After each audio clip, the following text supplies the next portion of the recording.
سلام. در این لحظه کوتاه قصد دارم شما را با کتابی عمیق و تأثیرگذار آشنا کنم.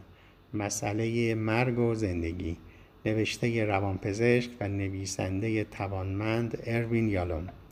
در این اثر یالوم با نگاهی ژرف پدیده مرگ می‌پردازد و چگونگی مواجهه با آن را در بستری از داستان‌های واقعی بیمارانش به تصویر می‌کشد.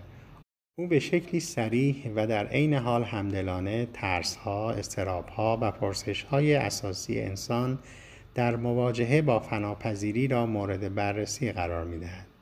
مسئله مرگ و زندگی تنها درباره مرگ نیست، بلکه به شکلی ناگزیر ما را به تأمل در باب زندگی، ارزش لحظات و چگونگی معنا بخشیدن به هستی خویش دعوت می‌کند.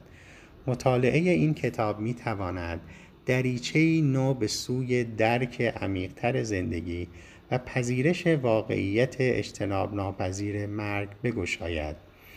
خواندن این اثر ارزشمند را به تمام کسانی که به رشد فردی و درک هستی علاقه‌مندند پیشنهاد می‌کنم.